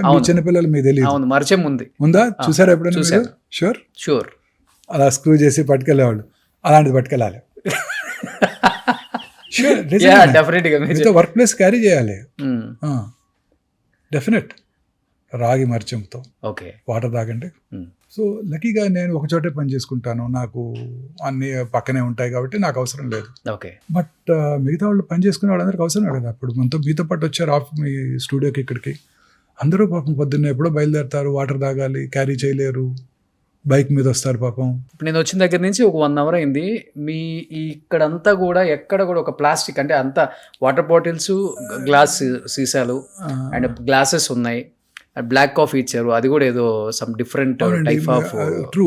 ఇప్పుడు హాస్పిటల్ క్యాంటీన్లో అంటే మనం మేనేజ్ చేయట్లేదు, ఎవరో చేస్తున్నారు. బట్ ఇప్పుడే కొన్ని ఇవాళే అనుకున్నాను, చాలా బాగున్నాయి. ప్లాస్టిక్ ప్లేట్స్ కూడా తీసేస్తున్నాం మీకు తొందరలో. కాస్ట్ పెరిగిపోతుంది, బట్ తప్పట్లేదు. కానీ మీరు ఫస్ట్ ఒకటి చెప్పారు సార్, డెఫినెట్గా లైఫ్ స్టైల్ అనేది చేంజ్ చేసుకోవాలి regarding the food style. But మీరు చెప్పినట్లుగానే ఇప్పుడున్న మీరు లైఫ్ స్టైల్ అంటే ఈ హైటెక్ సిటీ గచ్చిబౌలిలో ఉన్న కంపెనీస్ పిల్లలు టైంకి ఫుడ్ తినకపోతే గ్యాస్ట్రిక్ ఇష్యూస్ వస్తాయి, ఏదో ఉంటుంది కదా. బట్ డెఫినెట్గా తినాలి ఏదో ఒకటి. బట్ వాడే కంటైనర్స్ ఉంటాయి కదా, అవి నిజంగా అన్ని చోట్ల కూడా ప్లాస్టిక్ యూజ్ చేస్తారు. మా అబ్బాయి రోజు తెప్పిస్తాడు స్విగ్గీ నుంచి, జొమాటో నుంచి. మీ అబ్బాయి అన్నీ ఉంటాయి, బ్లాక్ ప్లాస్టిక్ ఉంటాయి. వాళ్ళు వినరు కదా అన్నమాట. దానివల్ల ఎంత పర్సెంటేజ్ ఉంటుంది? డెఫినెట్ గా హాట్ ఫుడ్ అంతా దాంట్లో పెట్టినప్పుడు దాన్నే మైక్రోవేవ్ లో పెట్టి వేడి చేస్తుంటారు. మీకు 10 నిమిషాల్లో సర్వ్ చేయాలి, 10 నిమిషాల్లో తెచ్చివ్వాలి, 8 నిమిషాల్లో వచ్చేయాలి. కాకపోతే మళ్ళీ మీరు ఫైన్ వేస్తారు వాళ్ళకి. అవన్నీ కార్సినోజెన్సే. మీరు తినే పిజ్జాలు, బర్గర్స్, సమోసాలు అన్ని కార్సినోజెన్సే. మీరు తినే ఆయిల్, ఆ మైదా, చాలాసార్లు చెప్పాను మీకు ఇంతకుముందు 2-3 ఏళ్ళు అని చెప్పి. White maida, refined flour, white sugar, white salt, white light, అన్నీ కూడా డేంజరస్ ఏనండి. వైట్ లైట్ కూడా, వైట్ రైస్, అన్నీ డేంజరస్ ఏనండి. ఈ ముఖ్యంగా ప్రతి స్వీట్, మన సౌత్ ఇండియన్ స్వీట్ కానివ్వండి, నార్త్ ఇండియన్ స్వీట్ కానివ్వండి, చాలా తక్కువ 1-2 రకాలు తప్ప అన్ని మైదాతోనే చేస్తారు. ప్రతి పేస్ట్రీ మైదాతోనే చేస్తారు. ప్రతి బేకరీ ఐటమ్ మైదాతో చేస్తారు. ఆ బిస్కెట్స్ అండి, మీరు తినే కరాచీ బిస్కెట్స్ కానివ్వండి, చాలా హై హీట్లో దాన్ని వేడి చేసి ప్యూర్ షుగర్ మనకు వచ్చేస్తుంది. అవి డేంజరస్. ప్యూర్ రోగం మన ఒంట్లో పంపించేస్తున్నారు కార్సినోజన్స్ అన్నిటిని. కానీ ఇప్పుడు విలేజెస్ లో ఇవన్నీ లేవు లక్కీగా. ఈ పేస్ట్రీలు, పిజ్జాలు, బర్గర్లు ఇవన్నీ లేవు, అదృష్టవంతులు. సో ఇప్పుడు వాటర్ బాటిల్స్ కార్లో పెడతాం కదా సార్, కారు ఒక 1 hour బయట ఎండకుంటుంది, మనం లోపలికి వచ్చి షూట్ చేస్తున్నాం అంటే, లేకపోతే ఆఫీస్కి వెళ్ళి వస్తున్నాం. ఆ 1 hour లో ఆ వాటర్ అనేది కొంచెం ఆ బాటిల్లో వేడి ఉండొచ్చు, వేడి ఉంటుంది. నానో పార్టికల్స్ వాటర్ లోకి వస్తాయి, వాటర్ చక్కగా మనం ఇంజెస్ట్ చేస్తున్నాం. 2 things అండి, మనం జీవితాంతం మీరు 2 words వినబోతున్నారండి. ఇంకా మీరు చాలా హెల్త్ యాక్ట్స్ చేస్తుంటారు, 100 మంది డాక్టర్తో మీరు ఇంటర్వ్యూలు చేస్తుంటారు, మీకు ఎక్స్పీరియన్స్ ఉంది. ప్రతి డాక్టర్ ఇక మీ ఫ్యూచర్లో 2 words వాడబోతారండి. ఒకటి ఇన్ఫ్లమేషన్, దానికి తెలుగు వర్డ్ కరెక్ట్గా లేదు, దానికి తెలుగే మనమే చేసి వాపు అంటున్నాం, కానీ దానికి తెలుగు వర్డ్ కరెక్ట్గా లేదు. రెండోది గట్ మైక్రోబియం, అంటే మన పేగుల్లో ఉండే బ్యాక్టీరియా. మన పేగుల్లో ఉండే బ్యాక్టీరియా కనుక సక్రమంగా ఉన్నట్టయితే మనకి అన్ని రకాల జబ్బులు వచ్చే అవకాశాలు తగ్గిపోతాయి. బ్రెయిన్ స్ట్రోక్ రాదు, కర్నరీ ఆర్టరీ డిసీజ్ రాదు, ఆర్థరైటిస్ రాదు, రొమటాయిడ్ ప్రాబ్లమ్స్ రావు, క్యాన్సర్ కూడా రాదు. అంతటికి ఇదే కారణం, మన తినేదే కారణం. రోజు ఇప్పుడు చాలా మంది ఎంఫసైజ్ చేస్తున్నారు ఫెర్మెంటెడ్ ఫుడ్స్. మన పాతకాలంలో మన పెద్దలంతా ఏం తినేవారు? Fermented foods. సమ్మర్ వచ్చిందంటే మా చిన్నప్పుడు మా అమ్మగారు కూడా రాత్రిపూట అన్నం తోడేసి పాలలో పొద్దున్నే ఉల్లిపాయ పెట్టి తినమనేవారు బ్రేక్ఫాస్ట్. నేను హైదరాబాద్ వచ్చిన కొత్తలో ఎర్లీ మార్నింగ్ సర్జరీలు చేసేవాడిని. పొద్దున్న 5 గంటలకు ఏదో ఒక నర్సింగ్ హోమ్కి వెళ్ళి సర్జరీ చేసేవాడిని. రాత్రిపూట అన్నం తోడేసుకొని పొద్దున్నే దాన్ని క్యారీ చేసుకుని వెళ్ళిపోయేవాడిని. సర్జరీ అయ్యాక 7:30-8 సర్జరీ అయ్యాక తినేసేసి 8 మన వర్క్ ప్లేస్కి వెళ్ళిపోయేవాళ్ళం. మళ్ళీ వెనక్కి రాలేం కదా ఇంటికి. హైదరాబాద్ ఎక్కడ రాగలం? సో మోహన్ వంశీ గారు మీరు చక్కగా సద్దన్నం అదే రాత్రి అన్నం తోడేసి పెట్టేది ఆవిడ. చక్కగా పాలేసి తోడేస్తే పొద్దున్నే పెరుగు అయిపోయేది. ఓ స్పూను కొంచెం లెమన్ పికిల్ వేసుకొని తినేవాళ్ళం. తమిళనాడులో ఇది వెరీ ఫేమస్, తైరు సాదం అంటాం. అక్కడ పెరిగా నేను 15 ఏళ్ళు. మీరు ఒకటి చెప్పారు, ఫస్ట్ లైఫ్ స్టైల్లో చేంజెస్, ఇంకొకటి ఫుడ్ డెఫినెట్ గా ప్లాస్టిక్ లో ఆపలేము. Gut microwave. రెండో వర్డ్ ఇన్ఫ్లమేషన్. ఇది రకరకాల ఇన్ఫ్లమేటరీ సబ్స్టెన్సెస్ చాలా. ఇప్పుడు మీరు నాకు గుర్తుంది, నా చిన్నప్పుడు నేను కూడా రిఫైన్డ్ ఆయిల్ తీసుకుంటే అందులో ఫ్యాట్ తక్కువ ఉంటుంది, ఆ రిఫైన్డ్ ఆయిల్ వాడితే మనం హెల్తీగా ఉంటాం, మన హార్ట్ బాగుంటుందని అనేక రకాల అడ్వర్టైజ్మెంట్స్ మన చిన్నప్పటి నుంచి చూస్తాం. మీ చిన్నప్పుడు కూడా చూసారు ఇవన్నీ టీవీలో రోజు. Sunflower oil, refined sunflower oil clear గా ఉంటుంది ఆయిల్ చూపించేవాళ్ళు. కానీ అవన్నీ కూడా ఇన్ఫ్లమేషన్ కలిగిస్తాయి. బట్ ఎలాంటి ఆయిల్స్ వాడితే మంచిది అంటారు? మన ఇప్పుడు చెప్తున్నారు కదా మన కార్డియాలజిస్ట్ గానుగ నూనె. ఓకే, ఇప్పుడు ఏమంటారు దాన్ని, అన్ని రకరకాల కోల్డ్ ప్రెస్డ్ ఆయిల్స్ అని అడ్వర్టైజ్మెంట్ చేస్తున్నారే గూగుల్లో రోజు. అది they don't cause inflammation. Inflammatory substances ప్రతి మనం తినే ఆహారం అంతా కూడా ఇన్ఫ్లమేషనే. నాకు ఇంకా గుర్తుంది, ఒక 10 ఏళ్ల క్రితం ఒక లెక్చర్కి వెళ్ళాను. నేను లెక్చర్ ఇవ్వడానికి వెళ్ళాను అమలాపురం. వెళ్తే అక్కడ ఒక పీడియాట్రిషియన్ ఆయిల్స్ గురించి ఆయన లెక్చర్ ఇస్తూ కెనాలో ఆయిల్ వాడండి అని చెప్పారు. ఓకే, అందులో అంతా కూడా omega-3 ఫ్యాటీ యాసిడ్స్ ఉంటాయి, they are very useful for you అన్నాడు. ఇంకొక 3 ఏళ్ళ తర్వాత చూస్తే canola oil is a poison అన్నారు. ఏంటంటే అది purely refined oil. Okay, inflammation కలిగిస్తుంది. సో మనం ఎప్పుడైతే నేచర్తో ఫైట్ చేస్తున్నామో, నేచర్ ఏంటి చక్కగా మంచి ఆయిల్స్ ఇస్తుంది, మనం దాన్ని రిఫైన్ చేసి తీసుకుంటున్నాం, అది పాయిజన్. నేచర్తో ఫైట్ చేస్తున్నాం, మన బాడీని మనం ఫైట్ చేస్తాం నేచర్తో. పొద్దున్నే ఎండకి ఎక్స్పోజ్ అవ్వాలి, పొద్దున్నే లేవాలి. పొద్దున్నే 10 గంటల లేవటం కాదు, పొద్దున్నే లేవాలి. ఎర్లీ మార్నింగ్ 6 గంటలకు లేస్తాను సార్. నేను కరెక్ట్గా ఎవ్రీడే మార్నింగ్ 5కి లేస్తాను. 6 గంటలకు లేచి 7 కిలోమీటర్లు వాక్ చేస్తాను. వెరీ గుడ్, మంచిది. పొద్దున్న లేచి సూర్య నమస్కారాలు చేయండి. అలాంటి సూర్య నమస్కారాలు అంటే ఏమిటి? Exposing your self to sunlight. మన పెద్దలు ఏది చేసినా మన మంచి కోసమే చేశారు. గాయత్రి మంత్రం చదవమన్నారు పొద్దున్నే సూర్యుని చూస్తూ. ఎందుకు? అలా అన్న ఎక్స్పోజ్ అవుతామని. మంత్రం అనేది ఏది కాదు, అందులో మంత్రం అంతా కూడా ఇదే ఉంటుంది. ఆ మంత్రం యొక్క అర్థం కూడా అదే. బట్ బాడీ ఇచ్చే సిగ్నల్ ఏంటి సార్? క్యాన్సర్ వచ్చింది నీకు అనే దానికి సిగ్నల్ ఏమిస్తుంది అసలు బాడీ? బేసికలీ వచ్చిన లొకేషన్ బట్టి మారిపోతుంటుంది. ఉదాహరణ, కొన్ని రకాల క్యాన్సర్స్ సిమ్టమ్సే ఉండవు. Let's silent killers, ovarian cancer ఏమి సిమ్టమ్స్ ఉండవు. పొట్టలో పెరుగుతుంటుంది, సిమ్టమే కలగదు. బాగా ఉబ్బిపోయి వచ్చినాకే డాక్టర్ దగ్గరికి వస్తుంటారు. లావ్ అవుతున్నాను, కొంతమంది ఎక్సర్సైజ్ కూడా చేస్తుంటారు, పొట్ట పెరుగుతుందని, లోపల క్యాన్సర్ ఉందని తెలియదు. సో చాలా సార్లు ఇది ఎసిమ్టమాటిక్. కానీ మన బాడీలో ఎక్కడైనా మానని పుండు ఉందనుకోండి, నాలుగు మీద కానివ్వండి, ఎక్కడైనా ముక్కులో కానివ్వండి, ఎక్కడైనా కానీ మానని పుండు చిన్నదైనా ఏ పుండు వచ్చినా తగ్గిపోవాలి. కొన్నాళ్ళలో 5-6 రోజుల్లో తగ్గిపోవాలి. తగ్గకుండా అలానే పెరుగుతోంది, నొప్పి లేదు అంటే ప్రమాదకరం. పెరుగుతున్న గడ్డ ఎక్కడైనా కానీ, సాఫ్ట్ టిష్యూ ట్యూమరు పొట్ట ఇక్కడ కానీ, బ్రెస్ట్లో కానీ, ఎక్కడైనా కానీ పెరుగుతున్న గడ్డ క్రమం తప్పకుండా పెరుగుతోంది. సైజ్ అలానే ఉంటే డేంజర్ కాకపోవచ్చు. సో మీరు చెప్పినట్లుగా చిన్న చిన్న పుండు ఎక్కడన్నా ఉండి యాంటీబయోటిక్ వేసుకొని తగ్గితే ఓకే, తగ్గకపోయిందంటే డాక్టర్ దగ్గరికి వెళ్ళి చూపించుకోవాలి. ఓకే, సో ఇది సిగ్నల్. అలా రకరకాల క్యాన్సర్స్కి రకరకాల సింటమ్స్ ఉంటాయి. ఉదాహరణకి గ్యాస్ట్రిక్ క్యాన్సర్, తినబుద్ధి కాదు, డైనింగ్ టేబుల్ దగ్గరికి వెళ్తారు, వెనక్కి తిరిగి వస్తారు. రోజు పొద్దున్నే మీరు 4 ఇడ్లీలు తింటున్నారు, 2 ఇడ్లీలు తినగానే పొట్ట ఫుల్ అయినట్టు ఉంటుంది. అది అర్లీ గాస్ట్రిక్ క్యాన్సర్కి సిగ్నల్ కావచ్చు. ఓకే, బట్ సార్ ఇప్పుడు స్క్రీనింగ్ చాలా ఇంపార్టెంట్. ఏ ఏజ్లో స్క్రీనింగ్ చేయించుకుంటే మంచిది సార్? అండ్ ఆడవాళ్ళు చేయించుకోవాల్సిన టెస్ట్లు ఏంటి, మగవాళ్ళు చేయించుకోవాల్సిన క్యాన్సర్ టెస్ట్లు ఏంటి? అసలు క్వైట్ కాంట్రవర్షియల్ ఇది స్క్రీనింగ్ అనేది. స్క్రీనింగ్ వల్ల డెఫినెట్లీ బెనిఫిషియల్గా ఉంటుంది. ఉదాహరణకు మగవాళ్ళలో జనరల్గా 50 ఏళ్ళు వచ్చాక PSA అనే ఒక సింపుల్ బ్లడ్ టెస్ట్ చేయించుకుంటే మనం ప్రాస్టేట్ క్యాన్సర్ని గుర్తించగలుగుతాం. ఓకే, అంతే తప్ప మిగతా క్యాన్సర్స్ని గుర్తించడానికి మనకి మార్గాలు లేవు. మొన్న మధ్యనే మిస్టర్ బిల్ గేట్స్ మన జెరోదా CEO నిఖిల్ కామత్తో ఒక ఇంటర్వ్యూ చేశారు, పాడ్కాస్ట్ చేశారు. ఆయన నిఖిల్ కామత్ గారు ఎలాన్ మస్క్తో చేశారు, మిస్టర్ మోడీ గారితో కూడా చేశారు. చూశారు కదా. ఈ బిల్ గేట్స్ అని ఒక క్వశ్చన్ అడిగారు, మీ ఆరోగ్యాన్ని ఎలా కాపాడుకుంటావు, మా యంగ్ ఆంటర్ప్రినర్స్కి నువ్వేం సలహా ఇస్తావని. ఆయన ఒకటి చెప్పాడు, నేను రెగ్యులర్గా చెక్ చేసుకుంటాను, స్క్రీనింగ్ చేసుకుంటాను, దానివల్ల నష్టం లేదు. రెగ్యులర్గా వైటమిన్స్ తీసుకుంటాను, దానివల్ల కూడా డౌన్ సైడ్ లేదు అసలు.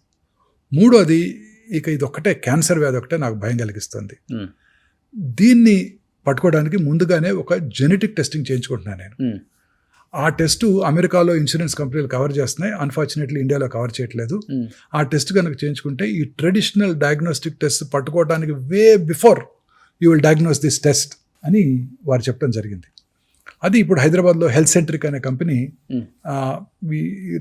అందుబాటులోకి తీసుకొచ్చింది. Okay okay. అది ముందుగానే మనం స్క్రీన్ చేసుకుంటే నెక్స్ట్ ఫ్యూ ఇయర్స్లో నీకు క్యాన్సర్ వచ్చే అవకాశాలు ఉన్నాయో లేవో ముందే తెలిసిపోతాయి. అవునా? ఆ, ఎన్ని ఇయర్స్ ముందు తెలిసిపోతుంది సార్ అలా మనకి? అని చెప్పలేం కానీ తప్పనిసరిగా ఒక 77 క్యాన్సర్స్ని పట్టేయగలదు. ఎన్ని ఇయర్స్ అంటే ఇప్పుడు ఫర్ ఎగ్జాంపుల్ అది బాడీలో స్క్రీన్ చేసి 2-3 సంవత్సరాల్లో నీకు క్యాన్సర్ వస్తుందని చెప్పేయగలదు. అర్రే బెస్ట్ కదా అది. బెస్ట్. ఆ. అప్పుడు మనం ఏం చేస్తాము, ఇవాళే ఒక జెంటిల్మెన్ చూశాను, ఆ, ఆ టెస్ట్ చేయించుకొని నా దగ్గరికి వచ్చాడు ఆయన. ఆ. కొద్ది కిందకి ఎక్కడ అమెరికాలో చేయించుకున్నారా? ఇక్కడే చేయించుకున్నాను. మన దగ్గర ఉంది. మన దగ్గర ఓకే. చేయించుకున్నాను. ఎంత ఉంటుంది cost around? It cost about 80 to 1,80,000 దాకా ఉంది. ఓకే. ఆయనకి కోలన్ క్యాన్సర్ వచ్చే అవకాశం ఉందని రాసిచ్చారు. ఉమ్, సో అప్పుడు ఏం చెప్పాము, మనకి రెగ్యులర్గా చిన్న simple test, stool occult blood testing. Okay. 3 నెలలకు ఒకసారి బ్లడ్ టెస్ట్ స్టూల్ టెస్ట్ చేద్దాం. ఆ, తర్వాత ఒక మార్కర్ ఒకటి ఉంది, రఫ్ అంటే అందరికీ పెరగదు, సిఈ అనే ఒక మార్కరు. ఉమ్, ఉమ్, ఉమ్, ఇంకా మూడోది, చాలా రకాల కోలన్ క్యాన్సర్స్ ఉమ్, ఆస్ప్రిన్ వాడే వాళ్ళలో తక్కువ ఉంటుంది. ఉమ్, ఉమ్, ఉమ్. ఈకోస్ప్రిన్ అనే డ్రగ్ వాడతారు, వినారా? అవును సార్. Blood thinner. అవును సార్. నేను వాడతాను. ఆ, మా ఫాదర్కి వెరీ ఎర్లీ ఏజ్లో హార్ట్ అటాక్ వచ్చింది, అందుకని నా ఫిజిషియన్ నాకు 30 ఏళ్ల క్రితం అది వాడుకోమని చెప్పాడు. సో ఒక 75 mg వేసేసుకుంటారు రెగ్యులర్గా ఉమ్, రెగ్యులర్ వేసుకుంటారు. ఉమ్. సో ఆ ఆస్ప్రిన్ వాడే వాళ్ళలో కోలన్ క్యాన్సర్ వచ్చే అవకాశాలు తక్కువగా ఉంటాయి. ఓకే. సో అది వాడమని చెప్పాను ఆయనకి. ఉమ్, తర్వాత రెగ్యులర్గా ఈ యానిమల్ బేస్డ్ ప్రోటీన్స్, ఫ్యాట్ ఆపేసేయండి పూర్తిగా, ఆ. నాన్ వెజిటేరియన్ మానేయండి, ప్లాంట్ బేస్డ్ ప్రోటీన్కి మారిపోండి, Hmm. ఫైబర్ ఎక్కువగా తీసుకోండి, Hmm. మీ యొక్క మల విసర్జన అలవాట్లు ఏమైనా మార్పులు ఉంటే నా దగ్గరికి రండి Hmm. అని అన్ని రకాలుగా గైడెన్స్ ఇచ్చి పంపాను ఇవాళ మార్నింగే. ఓకే. 2 సంవత్సరాల తర్వాత మళ్ళీ పరీక్ష చేసుకోవాలి మేబీ. రెగ్యులర్గా చేసుకుంటే క్యాన్సర్ రావడానికి ముందుగా పట్టుకోవచ్చు, ముందుగా పట్టుకుంటే కోలన్ క్యాన్సర్ క్యూర్ అయిపోతుంది. But first stage second stage అయితే సేఫ్ అనా సార్? 100% సేఫ్. 100% సేఫ్. అంటే ఎన్ని ఇయర్స్ ఉంటుంది వాళ్ళకి? అంటే కోలన్ క్యాన్సర్ లో Survival రకరకాలు rate. ఉంటాయి. నార్మల్ లైఫ్ గడిపేస్తారు, regular life. Okay. Regular life గడిపేస్తారు. 3 ఏళ్ళకి ఒకసారి కొలనోస్కోపీ చేద్దామని చెప్పాను. ఒకవేళ ఫీకల్ అక్కల్ బ్లడ్ టెస్ట్ అంటే ఫీకల్ మ్యాటర్లో ఏదైనా బ్లడ్ కనుక కనిపించినట్టయితే ముందుగానే చేస్తాం కొలనోస్కోపీ. ఓకే. అలా రకరకాలుగా మనం టెస్టులు చేసుకోవచ్చు. 4th స్టేజ్కి వచ్చి మళ్ళీ ఇప్పుడు regular as usual life style lead చేస్తున్న వాళ్ళు మీ పేషెంట్స్ ఎవరైనా ఉన్నారా? కొన్ని రకాల 4th స్టేజ్ క్యాన్సర్స్ క్యూర్ అయిపోతాయండి. ఆ. ఉదాహరణకు మీరు విన్న famous person Lance Armstrong, cyclist, అవును sir. Testicular cancer with brain mets, brain met. అవును ఇప్పటికీ బ్రతికే ఉన్నారు. Hmm. వరల్డ్ సైక్లింగ్ ఛాంపియన్షిప్ 6 సంవత్సరాలు గెలిచాడు ఆయన. అవును. సో రకరకాల క్యాన్సర్స్ కొన్ని లేట్ స్టేజ్లో కూడా బతికేస్తారు, Hmm. కొన్ని రకాల క్యాన్సర్స్ ఎర్లీ స్టేజ్లో కూడా కష్టంగా ఉంటాయి. ఓకే. సో ఇప్పుడు బట్ చాలా రకాల క్యాన్సర్స్ కూడా 4th స్టేజ్లో కూడా ఈ టార్గెటెడ్ థెరపీస్, ఇమ్యూనోథెరపీస్తో చాలా కాలం బతికేస్తున్నారు. ఓకే. కాకపోతే ఇందాక మనం డిస్కస్ చేసినట్టు they are prohibitively expensive. Targeted therapy కూడా చాలా పెద్ద ప్రాసెస్ చెప్పాలంటే, అందరికి అర్థమయ్యేటట్టు మనం నెక్స్ట్ ఎపిసోడ్లో కూడా మాట్లాడదాం సార్.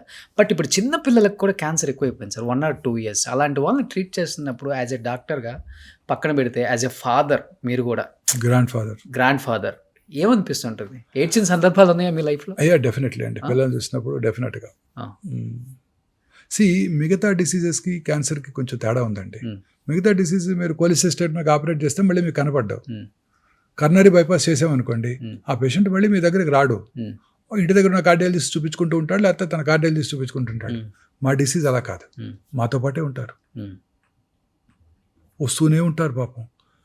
క్యాన్సర్తో ప్రాబ్లం ఏంటంటే ట్రీట్మెంట్ ప్రొలాంగ్డే, కానీ ట్రీట్మెంట్ కన్నా ఫాలో అప్ మోర్ ఇంపార్టెంట్. ప్రతి పేషెంట్ కూడా రెగ్యులర్గా చెకప్కి రావాలి. ఎందుకు? కొత్త క్యాన్సర్స్ వచ్చే అవకాశాలు ఎక్కువ ఉంటాయి. ఇప్పుడు ఉదాహరణకి ఓరల్ క్యావిటీలో రైట్ సైడ్ చీక్ మీద క్యాన్సర్ వచ్చింది అనుకోండి, అదే ఇండివిజువల్కి లెఫ్ట్ సైడ్ చీక్ మీద వచ్చే అవకాశాలు 5 రెట్లు ఎక్కువ. ఓకే. ఏవైతే కారణాలు ఇక్కడ క్యాన్సర్ కలిగించాయో ఆ కారణాలు ఇక్కడ కూడా పనిచేస్తున్నాయిగా. సో పేషెంట్స్ పాత క్యాన్సర్ తిరిగి రావడం మాట అటుంచండి, కొత్తది రావడానికి కూడా పట్టుకోవాలిగా. ఛాన్స్ ఉందా సార్? ఉంటుంది. అదే పేషెంట్కి ఇదే ఉదాహరణ చెప్తాను నేను. మీ ఏ ఊరి నుంచి వచ్చారని అడుగుతారు. రామగుండం అన్నారు అనుకోండి, రామగుండం దేని ఫేమస్? బొగ్గు. రామగుండంలో బొగ్గు దొరికితే పక్కనున్న గోదావరి కానీ, మంచిర్యాల, బెల్లంపల్లి, పెద్దపల్లి, రామకృష్ణాపూర్లో కూడా బొగ్గు దొరుకుద్ది. అంతే, ఒక చోట వస్తే ఇక్కడ కూడా వస్తుంటుంది. ఇట్లా చూపిస్తాను. రామగుండంలో బొగ్గు దొరికితే బెల్లంపల్లి, మంచిర్యాల, పెద్దపల్లి, గోదావరి కల్లో కూడా బొగ్గు దొరుకుద్ది. సో ఇక్కడ వచ్చే అవకాశాలు ఉంటాయి. ఎందుకంటే బొగ్గుల మీద కూడా చికెన్ బాగా డీప్ ఫ్రై చేసి తినే వాళ్ళు కూడా ఉన్నారు కదా ఇప్పుడు. అంటే జస్ట్ ఉదాహరణ. ఇంకో ఎక్కడ ఏ ఏరియా లేకపోతే ఇక్కడ మీ ఇంట్లో బోర్ వేస్తే వాటర్ పడింది అనుకో, పక్కింట్లో పడుతుంది, ఆపోజిట్ ఇంట్లో పడుతుంది, ఎదురింట్లో కూడా పడుతుంది, పక్క బజార్లో కూడా పడుతుంది, అంతే కదా ఆ ఏరియా అంతా. సో అందుకని రెగ్యులర్గా చెకప్ రావాలి. So follow up is very important. అందువల్ల మాకు బాగా దగ్గర అవుతారు మా పేషెంట్స్. అవును, ప్రతి పేషెంట్ నాకు గుర్తుంటారు, వాళ్ళ పిల్లలు కూడా గుర్తుంటారు. అన్ని రకాల హాస్పిటల్స్ అన్నీ గుర్తుపెట్టుకో తెలియదు కానీ ఒమేగా హాస్పిటల్ని గుర్తుపెట్టుకుంటారు, ఒమేగా మోహన్ వంశీ గారిని కూడా గుర్తుపెట్టుకుంటారు. ఎస్పెషల్లీ ఆంకాలజీ క్యాన్సర్ అంటేనే గుర్తొచ్చే పేరు హైదరాబాద్లో, తెలంగాణ, ఆంధ్రప్రదేశ్లో మోహన్ వంశీ గారు. థ్యాంక్స్ అండి. ఎందుకంటే అంత దగ్గరే పేషెంట్స్ మీకు. అంటే మాకు ఏదైనా వస్తే ఆయన దగ్గరికి వెళ్ళిపోతే మాకు క్యూర్ అవుతుంది, ఇంకా కొన్ని సంవత్సరాలు సర్వైవల్ అవ్వచ్చు, హోప్ ఉంది మా బతుకు మీద, డబ్బులు పోయినా పర్వాలేదు, ఆయన అయితే బెస్ట్ అని first choice, second choice, third choice, ఇన్ని ఒపీనియన్స్ ఉండవు, ఒకటే ఒపీనియన్ మోహన్ వంశీ గారు. థ్యాంక్స్. గ్రేట్ కదా అది. ఎంతమందికి వస్తుంది? కొన్ని కోట్లలో ఒకరికి మీకు వచ్చింది. బట్ ఎన్నో ప్రాణాలు నిలబెట్టారు, ఎంతోమందిని తెలియక స్టేజ్ దాటిపోయి మీ చేతుల్లో చనిపోయిన పేషెంట్స్ కూడా ఎంతోమంది ఉంటారు. కానీ అత్యంత డేంజర్ క్యాన్సర్ ఏంటి సార్? లాస్ట్ అండ్ ఫైనల్గా చెప్పండి, ఎన్ని రకాల క్యాన్సర్స్ ఉన్నాయి ఓవరాల్గా? అంటే మెయిన్లీ క్యాన్సర్స్ ఆర్ 2 types అండి. Carcinoma, sarcoma. కార్సినోమాస్ అంటే ఎపిథీలియల్ టిష్యూలో వచ్చేవి, సార్కోమాస్ అంటే సాఫ్ట్ టిష్యూలో వచ్చేవి. ఇవి కాక మూడోది హిమటలాజికల్ అంటే బ్లడ్ క్యాన్సర్స్. బ్లడ్ క్యాన్సర్స్ కొంతవరకు డేంజరస్గానే ఉంటాయి, ఎస్పెషల్లీ అడల్ట్స్లో వచ్చేవి. పిల్లల్లో వచ్చే బ్లడ్ క్యాన్సర్స్ క్యూర్ అవుతాయి. ఇక బ్రెయిన్ ట్యూమర్స్ జనరల్గా హై గ్రేడ్ ట్యూమర్స్ ఎక్కువ కాలం సర్వైవ్ అవ్వరు. కొన్ని రకాల బ్లడ్ క్యాన్సర్స్ కూడా సర్వైవ్ అయ్యే అవకాశాలు తక్కువ ఉంటాయి. బట్ ఇప్పుడు కొత్త మెడిసిన్స్ చాలా వస్తున్నాయండి. ప్రాబ్లీ ఐఎమ్ షూర్ ఇంకో 10 yearsలో మనం ఈ క్యాన్సర్కి ముందు కనుక్కుంటారేమో మన సైంటిస్టులు అనిపిస్తుంది. క్యాన్సర్ జయించవచ్చు ఒక టాబ్లెట్తో. టాబ్లెట్స్ కానివ్వండి, ఇంజెక్షన్స్ కానివ్వండి, ఇమ్యూనోథెరపీ కానివ్వండి. నా ఉద్దేశం ఇంతకుముందు నేను నా లైఫ్ టైంలో చూడలేనేమో అనుకునేవాడిని. ఇప్పుడు lot of research is underway and ఖచ్చితంగా నేను నా ఉద్దేశం 10 yearsలో మనం దీన్ని కాంకర్ చేసేస్తామండి.